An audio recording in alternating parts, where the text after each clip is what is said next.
Galnet News Special, 3rd of August 3307. The all-powerful Sirius Corporation.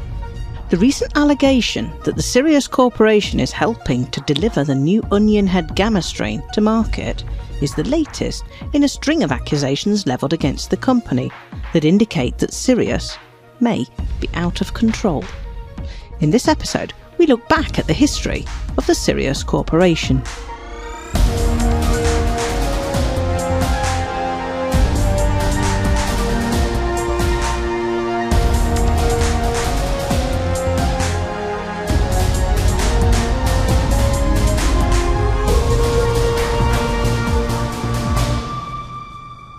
Founded way back in the 24th century as a supplier of fuel to the superpowers in the corporate colony of Sirius, the corporation became hugely important when it developed a far better, faster and more reliable means of jumping a spaceship between star systems than anything previously imagined. This near-instantaneous means of jumping to distant stars was first put to use in Sirius's own passenger liner, the Highliner Antares, in 3251, an experimental vessel that perhaps inadvisedly took passengers on its maiden and final voyage. The ship went missing and was eventually discovered 50 years later as a cluster of wreckage components in Luyten 205-128. There were rumours that Core Dynamics had sabotaged the drive, but it appears most likely that the catastrophe was the result of insufficient power regulation in the hyperdrive. Nothing daunted, Sirius continued development, and several decades later, this new and unstable hyperdrive had evolved into the frameshift drive we all rely on for our daily business. Sirius strenuously denied that the frameshift drive was the same technology as the drive that had destroyed the Antares.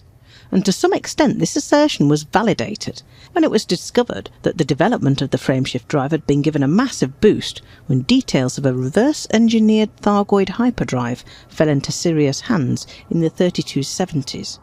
This was clearly an act of espionage.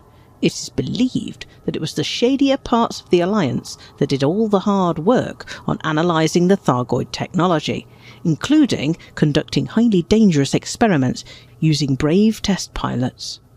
But it was Sirius that benefited, and it was largely the success of this partly stolen technology that allowed Sirius to start expanding more rapidly than ever before.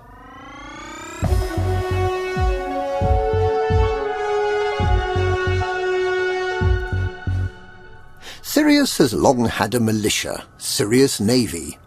It said that Sirius would actively encourage independent systems to buy its products by sending a fleet of gunships to terrorise the decision-makers. But in October 3304, the best publicised of Sirius's attempts at strong-arm tactics was its attempt to coerce engineer Ram Tah to release the blueprints for his painstakingly researched Guardian-human hybrid fighters. Ram Tah's base was repeatedly attacked by persons unknown, and the Sirius Corporation nobly offered to step in to protect the engineer. However, when some of the criminals were captured, it transpired that they were on the Sirius Navy payroll. Sirius was shocked at this and ordered an internal inquiry, at which it was discovered that some junior officers had been acting without authority, and they were sentenced to life imprisonment without any contact with the outside world.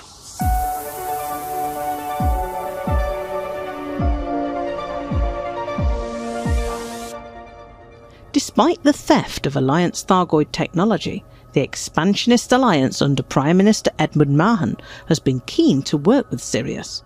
Sirius Atmospherics accompanied the alliance when it expanded into the Coalsack Nebula, and it was that division's plans to terraform ammonia worlds that may have incited the Thargoids to strike back on the last day of 3306. More recently, in June, the newly elected Alliance Prime Minister largely failed in his attempt to expand Alliance influence by constructing new starports, only raising enough support to fund one new starport. And yet, mysteriously, not one but two new starports were built, and the second, Prosperity Core, was mysteriously staffed by Sirius Corporation employees when it opened. It seems highly likely that the Sirius Corporation has been funding the Alliance expansion as a means to further its own influence. And in fact, Sirius has been taking much the same approach with Archon Delane's Kumo crew.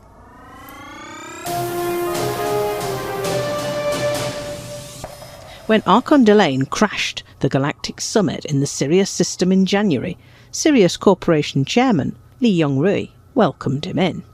This led to accusations that Sirius was afraid of the self-styled Pirate King.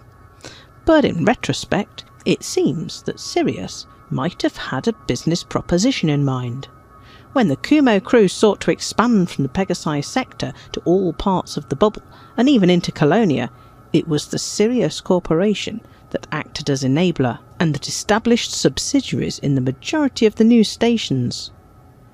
The Alliance and Archon Delane's influence may be expanding, but Sirius has been expanding with both, and now has an even greater grasp on the inhabited parts of the galaxy. The news, or rather the allegation, that Sirius is seeking to profit from the illegal trade in Onionhead gamma strain should come as no surprise.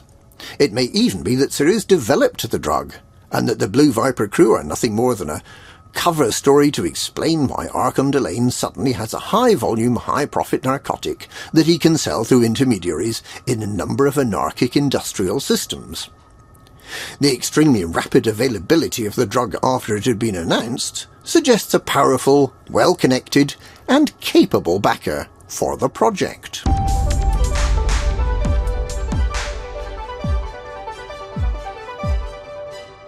The Sirius Corporation cares about two things: profit and influence. Where most corporations exist to serve their shareholders, the Sirius Corporation has ambitions to become the fourth superpower. It has demonstrated what appears to be altruism when it helped fund the Marlinist refugee colonies and when it made the advanced detailed surface scanner available to all. But everything it does is geared towards ratcheting up its political, military and economic position in the galaxy. We can clearly see the direction of travel. Within the next few years, Sirius will make its bid and may become the sort of corporatist superpower the Jupiter division tried and failed to establish in the Federation.